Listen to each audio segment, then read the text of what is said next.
اللهم بارك على محمد وعلى آل محمد كما باركت على إبراهيم وعلى آل إبراهيم إنك حميد مجيد۔ اللہ کے پیارے نبی حضرت محمد رسول اللہ صلی اللہ تعالی علیہ وسلم کے صدقہ طفیل دنیا انسانیت کو رمضان المبارک جیسا مقدس مہینہ جو ہے وہ عطا ہوا ہے۔ رمضان کی آمد ہے اور پوری دنیا میں مسلمان جو ہیں رمضان شریف کے روزے رکھنے کی تیاری کر رہے ہیں۔ رمضان المبارک کے جو روزے ہیں وہ کیوں رکھے جاتے ہیں؟ رمضان کیوں فرض کیا گیا ہم پہ؟ اللہ تعالیٰ نے اس کو اپنا مہینہ کیوں کہا؟ روزے کا مقصد کیا ہے؟ رمضان کا مہینہ ہم سے چاہتا کیا ہے؟ جب تک کسی بھی شے کا، کسی بھی چیز کا، کسی بھی عمل کا، کسی بھی سفر کا ہدف طے نہ ہو جائے کہ اس ضرورت کے پیچھے مقصد کیا چھپا ہوا ہے، تو تب تک وہ ضرورت جو ہے وہ کامل نہیں ہوتی۔ روزہ رکھنا، صبح کو سحری کرنا، افطار کرنا، سارا دن بھوکے رہنا، پانی نہ پینا، تمام طرح کی کھانے پینے کی چیزوں سے دوری بنا کے رکھنا، یہ روزے کی ضرورت ہے، مقصد نہیں ہے۔ تو مقصد کیا ہے؟ بالکل ایسے سمجھ لیجئے کہ جیسے اب ہم لوگ سب مسجد میں آئے ہیں، پہلے صبح غسل کیا، پھر وضو کیا، پاک کپڑے پہنے، عطر لگایا، خوشبو لگائی، مسجد والوں نے بھی مسجد کو خوب اچھی طرح سجایا، سنوارا، بہترین قالین بچھائے گئے اور تمام تیاریاں کی گئیں، ہوا پانی کا انتظام کیا گیا۔ تو یہ ہماری ضرورت، یہ تو ہماری ضرورت ہے، ہمارا مقصد تو نہیں ہے، کیونکہ نماز کے لیے یہ چیزیں ضروری۔ اچھا، جب تک کسی چیز کا مقصد نہ پتا ہو، بلا مقصد تو انسان کوئی کام نہیں کرتا، بلا مقصد تو کوئی بازار میں کسی دکان پر نہیں جاتا۔ جو لوگ بنا مقصد بازار میں ادھر ادھر پھرتے ہیں ان کو آوارہ کہا جاتا ہے، ان کو نٹھلے کہتے ہیں، بیکار لوگ کہتے ہیں، ان کا تو کوئی مقصد نہیں، یہ تو نٹھلے گھوم رہے ہیں، آوارہ لوگ ہیں۔ اور اگر کوئی بوجھ اٹھا کے جا رہا ہو، کوئی سامان خریدنے جا رہا ہو، کوئی چیزوں کا لین دین کرنے جا رہا ہو، کوئی گھر کی ضروریات لینے کے لیے جا رہا ہو، کوئی کاروبار کے لیے جا رہا ہو، تو بندہ کہتا ہے یہ اپنے مقصد کے لیے جا رہا ہے، یہ مزدوری کر رہا ہے، یہ دکانداری کر رہا ہے، یہ کاروبار کر رہا ہے، اس کا مقصد ہے کیا؟ یہ حلال رزق کی تلاش میں پیسے کما رہا ہے۔ اسی طرح رمضان کا بھی کوئی مقصد ہوگا۔ آخر یہ روزے فرض کر دیے گئے، کیوں فرض کر دیے گئے؟ اللہ تعالیٰ ہمیں کیوں کہتا ہے کہ تم صبح سے لے کے شام تک بھوکے رہو، پانی مت پیو، کچھ کھاؤ نہیں، کچھ پیو نہیں، اپنے پیٹ کو خالی رکھو، حلق سے نیچے پانی کا ایک قطرہ بھی نہ اترے۔ اور پھر ایک آدھے دن کی بات نہیں ہے، ایک دو دن کی بات نہیں ہے، پورا ایک مہینے کے لیے حکم ہے کہ یکم رمضان سے لے کے 30 یا 29 رمضان تک لگاتار روزانہ سحری سے لے کے افطار تک کچھ نہیں کھانا، کچھ نہیں پینا۔ تو بھائی یہ بھوکا کیوں رکھوا رہے ہو ہمیں؟ کیا وجہ کیا ہے بھوکا رہنے کی؟ کئی مسلمان غیر مسلموں کو بتاتے ہوئے خوش ہوتے ہیں کہ دیکھو جی ہم تو روزے میں پانی تک نہیں پیتے، ہم نے تو جون جولائی کے روزہ کیونکہ ہر سال 10 دن آگے چلتا ہے نا، چاند 29 کا جب نکلتا ہے 10 مہینے میں، تو انگریزی سال میں اور ہمارے سال میں 10 دن کا فرق پڑ جاتا ہے۔ جو لوگ آج 40-42 سال کے ہیں، جب وہ بچپن میں ہوں گے میری طرح، اس وقت روزے جون جولائی کے اندر تھے، مئی کے اندر تھے۔ جب بالکل جوان ہوئے تو روزے جنوری دسمبر میں آئے۔ اب دوبارہ رمضان شریف دوبارہ سردیوں کی طرف جا رہا ہے، تو دوستوں کو بتاتے ہیں غیر مسلم دوستوں کو کہ جی وہ بھی حیرت سے پوچھتے ہیں بھی صبح سے لے کے شام تک کچھ کھایا پیا نہیں؟ کچھ نہیں کھانا پینا؟ ہاں جی بالکل کچھ کھانا۔ صبح سے لے کے شام تک بھوکے رہنا کوئی کمال کی بات نہیں ہے۔ جن کو روٹی نہیں ملتی 4 دن، وہ بھی تو بھوکے رہتے ہیں۔ ریگستان میں جہاں پانی ایک ہفتے میں صرف 1 ٹینکر جاتا ہے، وہ بھی تو 10 گھنٹے بعد 1 گلاس کا پانی پیتے ہیں۔ تو پھر رمضان میں اور پھر عام بھوکے رہنے میں فرق کیا ہے؟ روزے کا کیا مطلب ہے؟ اچھا، اصل میں ہم لوگ کیا ہوا، پورے بھارت میں جو مسلمان ہیں، کیونکہ ہم لوگ فتوے والے مسلمان ہو گئے بھائی، معافی کے ساتھ کہتا ہوں، ہمیں تو بھائی چھوٹی چھوٹی باتوں پر فتویٰ چاہیے۔ اچھا، مطلب اسلام کا مقصد تو کہتے ہیں جی گم ہو گیا۔ اگر ہم کسی سے پوچھ لیں بھی روزہ کیوں رکھنا ہے، پتہ ہی نہیں روزہ رکھنا کیوں ہے۔ آپ بتاؤ روزہ کیوں رکھنا ہے؟ پتہ ہے کچھ؟ آپ کے دل میں کیا ہے کہ روزہ کیوں رکھتے ہیں؟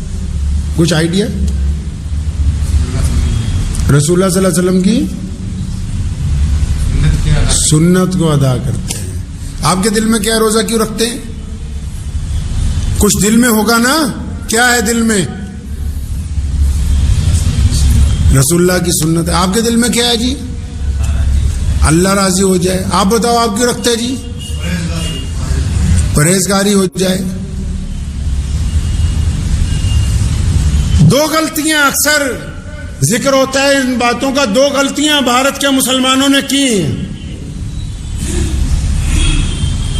پہلی غلطی، قرآن پاک کو ترجمے کے ساتھ پڑھنا بند کیا، اس کی جگہ صرف ناظرہ پڑھنے کو ہی قرار دیا کہ بس صبح شام دوپہر ناظرہ پڑھنا ثواب ہے، اچھی بات ہے، واجب ہے، ضروری ہے، لیکن ناظرے کے ساتھ اس کا ترجمہ سیکھنا فرض ہے، اس کے ترجمے پر عمل کرنا فرض عین ہے، اس کی تفسیر کو سمجھنا ضروری ہے۔ جب تک قرآن نہیں سمجھا جائے گا، نہ نماز سمجھی جا سکتی ہے، نہ روزہ سمجھا جا سکتا ہے، نہ حج سمجھا جا سکتا ہے، نہ زکوٰۃ سمجھی جا سکتی ہے، نہ جہاد سمجھا جا سکتا ہے، نہ رواداری سمجھی جا سکتی ہے، نہ اخلاق سمجھ آ سکتا ہے، نہ کردار سمجھ آ سکتا ہے، جب تک قرآن کو نہیں سمجھیں گے مسلمان۔ میں کہے نہیں ابا جی کا انتقال ہو گیا جی، مولوی صاحب آؤ جی ختم کر دو، لو جی کر دیتے ختم، ہمیں کیا 500 روپے دو ختم ہو جائے گا۔ رمضان آ گیا، شور مچا ہوا ہے، رنگ کر لیں، نئے کپڑے، گھر کے اندر نیا فرنیچر، نئے قالین، نئے اے سی، نیا ساز و سامان، اپنی استطاعت کے مطابق بہترین گوشت، بہترین کھانے، راشن کی لمبی لمبی فہرستیں، طرح طرح کے شربت، یہ تو ساری ضرورتیں ہیں۔ ضرورتوں سے آپ کو کوئی انکار نہیں کر رہا کہ آپ ضرورتوں کا استعمال نہ کریں، لیکن ان ساری ضروریات کا مقصد کیا ہے، معنی کیا ہے، رمضان آپ سے چاہتا کیا ہے، اللہ آپ سے کیا چاہتے ہیں، محمد رسول اللہ نے کیا بتایا کہ روزہ کیوں رکھا جاتا ہے، روزے کا مطلب کیا ہے۔ اور جب تک مطلب نہیں پتا ہوگا تو پھر بھوکے رہنے کا کوئی فائدہ ہے نہیں۔ قرآن میں کہا اللہ نے کہ روزے تم پر فرض کر دیے، روزے تم پر فرض کر دیے، فرمایا جس طرح پہلی امتوں پر فرض کیے گئے تھے۔ یہ پہلی امتوں کا اس لیے ذکر کیا کہ تم یہ نہ سمجھو کہ ہم پہ بوجھ ڈال دیا، فرمایا تم پر فرض کر دیے جس طرح پہلی امتوں پر فرض کیے تھے، فرمایا کیونکہ تم متقی بن جاؤ۔ کیا بن جاؤ تم؟ متقی بن جاؤ. اب آپ نے کیا سمجھا؟ متقی کون ہے؟ جس کے دسترخوان پہ بہترین کھجوریں ہیں، جس کے دسترخوان پہ بہترین شربت ہے، جس کے دسترخوان کے اوپر طرح طرح کے کھانے، طرح طرح کے گوشت ہیں، جو شام کو بڑھیا مسجد کے اندر افطاری کروا رہا ہے. کون ہے متقی آپ کے نزدیک؟ روزہ چاہتا کیا ہے آپ سے؟ نبی علیہ الصلوۃ والسلام نے فرمایا روزہ ڈھال ہے. ڈھال کس کو کہتے ہیں؟ تلوار کے ساتھ میدان جنگ میں ایک ڈھال دی. فرمایا روزہ مومن کے لیے ڈھال ہے جب تک وہ اس کو پھاڑ نہیں دیتا، یعنی جب تک وہ ٹوٹ نہیں جاتی تب تک مومن کا روزہ قائم ہے. اب روزے داروں نے کئیوں نے سمجھا کہ روزہ بھوکا رہنے کا مطلب ہے. سنیے، آپ کو بھوکا کیوں رکھوا رہے ہیں؟ آپ کو بھوکا کیوں رکھا؟ یہ اسٹمک کو خالی کیوں رکھا؟ یہ کیوں کہا کہ حلق سے نیچے قطرہ بھی نہ اترے؟ تاکہ روزہ ایک انقلابی عبادت ہے. جس طرح ایک عام آدمی نوکری اختیار کرتا ہے، پھر اس کو فوج کی وردی پہنا دی جاتی ہے، جب وہ وردی پہنتا ہے تو اس کی چال ڈھال بدل جاتی ہے.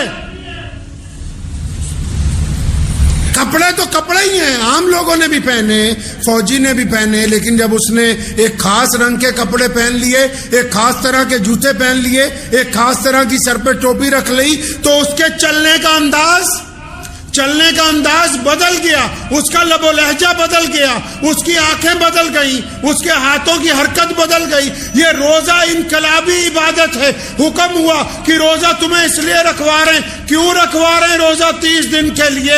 کیونکہ یہ انقلابی عبادت ہے. آپ کو اس لیے بھوکا رکھا کہ جب سحری کرنے کے بعد، فجر کی نماز کے بعد، اشراق کے بعد جب تیار ہو کے، جب نہا دھو کے گھر سے آفس کے لیے نکلو گے، جب کاروبار کے لیے نکلو گے، جب نوکری کے لیے جاؤ گے، جب اسکول جاؤ گے پڑھنے کے لیے، جب بازار میں نکلو گے، تو لاکھوں لوگ چلے جا رہے ہیں سڑکوں پر، لیکن ان لاکھوں میں جو ایمان والے ہیں، جو روزے دار ہیں، ان کی چال میں فرق ہے، کیونکہ ان کا پیٹ خالی ہے، حلق سے پانی نہیں اتر سکتا. ان کو یہ محسوس ہوتا ہے کہ میں ان سب سے الگ ہوں، میں کچھ الگ کر رہا ہوں، آج الگ کر رہا ہوں کچھ. آج میں الگ کیا کر رہا ہے جی؟ یہ بھوکے رہنے کی وجہ سے صرف اس کو جسم میں انقلاب پیدا ہو گیا کہ نہیں، میں اور لوگوں سے مختلف ہوں، میں اور لوگوں کی طرح نہیں ہوں آج جس طرح عام لوگ ہوتے ہیں. آج میرے اندر تبدیلی ہے، میرے کندھوں کے اوپر بوجھ ڈال دیا گیا، مجھے ذمہ داری دے دی گئی. کون سی ذمہ داری؟ کہ مجھے رمضان دے دیا گیا. تو کیا کرنا ہے جی؟ رمضان دے دیا گیا تو تم میں اور عام لوگوں میں کیا فرق ہو گیا؟ حکم ہوا روزہ مومن کے لیے ڈھال ہے. یا رسول اللہ کس طرح کی ڈھال ہے؟ اگر آپ جا کے پڑھیں گے بخاری شریف، اگر آپ قرآن پڑھیں گے تو یہ پتہ لگے گا کہ جب بندہ روزہ رکھ لیتا ہے تو سر سے لے کے پیر تک وہ ایسا ہوتا ہے جیسے کوئی ذمہ دار آفیسر جا رہا ہو، جیسے کوئی ذمہ دار عالم جا رہا ہو، جیسے قوم کا کوئی رہبر جا رہا ہو، جس طرح علاقے کا کوئی چوکیدار جا رہا ہو. کیا کرتا ہے جی یہ روزے دار؟ جب یہ روزہ رکھ لیتا ہے، روزہ رکھنے کے بعد جب یہ گھر سے نکلتا ہے، اگر کسی کی بیٹی پر نگاہ پڑتی ہے تو یہ فوراً اپنی نگاہوں کو جھکاتا ہے اور اس کا دل اس کے دماغ کو کہتا ہے کہ تیرا روزہ ہے. اگر اس بیٹی کی طرف گندی نگاہ ڈال دی، اگر اس عورت کی طرف زنا کی نگاہ سے دیکھا، اگر اس عورت کی طرف گندی نگاہ ڈال کے یہ سوچا کہ کاش میں اس کے ساتھ برائی کروں گا، تو روزہ ٹوٹ جائے گا. کیونکہ میں نے روزے کو ٹوٹنے سے بچانا ہے، اس لیے ان آنکھوں کو جھکا دیا اور اس دل نے کہا کہ میں اپنے رب کی پناہ تلاش کرتا ہوں، میں اپنی آنکھوں کو نیچے کرتا ہوں، میں روزے دار ہوں. کیونکہ روزہ اس کی آنکھوں کا بھی ہے.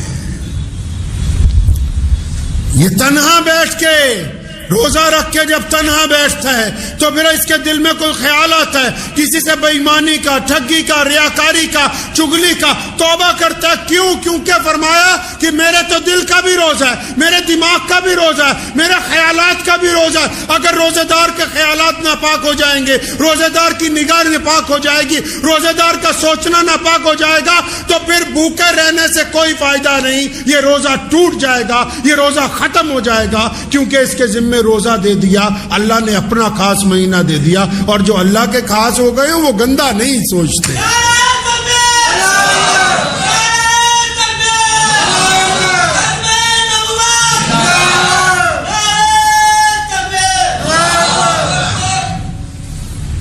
یہ روزے دار جب آفس میں کام کے لیے بیٹھتا ہے یا دیہاڑی پہ جاتا ہے یا گھر میں ہوتا ہے تو پھر یہ ان ہاتھوں سے کوئی غلط کام نہیں کرتا، ان ہاتھوں سے غلط سودا نہیں تولتا، ان ہاتھوں سے رشوت نہیں لیتا، ان ہاتھوں سے رشوت دیتا نہیں ہے، ان ہاتھوں سے کسی کو مارتا نہیں ہے، ان ہاتھوں سے کسی کے ساتھ غلط کام نہیں کرتا، کیونکہ جب یہ ہاتھ اٹھاتا ہے کسی غلط کام کے لیے تو پھر اس کا دل اس کو بتاتا ہے، اس کا ذہن اس کو اپلائی کرتا ہے کہ عبد الرحمان تیرا روزہ ہے، اور روزے دار کے ہاتھ غلط کام کے لیے اٹھ نہیں سکتے۔ اگر ان ہاتھوں کو غلط کام کے لیے اٹھا دیا تو پھر روزہ جاتا رہا، پھر بھوکے رہنے سے کوئی فائدہ نہیں ہے۔ روزے دار کے پیروں کا بھی روزہ ہے، روزے دار غلط قدم نہیں اٹھاتا، روزے دار غلط جگہ کی طرف نہیں جاتا، روزے دار غلط ارادے سے آگے نہیں بڑھتا، ان کے پیروں کا بھی روزہ ہے۔ اگر یہ روزہ رکھ کے غلط جگہ جائے گا، روزہ رکھ کے غلط کام کرے گا، پھر روزہ ختم ہو گیا۔ ارے اس کے تو کانوں کا بھی روزہ ہے، یہ نہ چگلی کرتا ہے نہ سنتا ہے، نہ غیبت کرتا ہے نہ سنتا ہے، نہ بدماشی کی بات کرتا ہے نہ سنتا ہے، نہ ریاکاری کرتا ہے نہ سنتا ہے۔ اس کے تو کان بھی اللہ کی اطاعت کے اندر ہیں، اس کی آنکھیں بھی اللہ کی اطاعت میں ہیں، اس کی زبان بھی اللہ کی اطاعت میں، اس کے ہاتھ بھی اللہ کی اطاعت میں، اس کے پاؤں بھی اللہ کی اطاعت میں، اس کا چلنا پھرنا اٹھنا بیٹھنا اللہ کی اطاعت میں۔ پتہ لگا یہ رمضان ایک انقلابی عبادت ہے، انسان کے جسم میں، انسان کی روح میں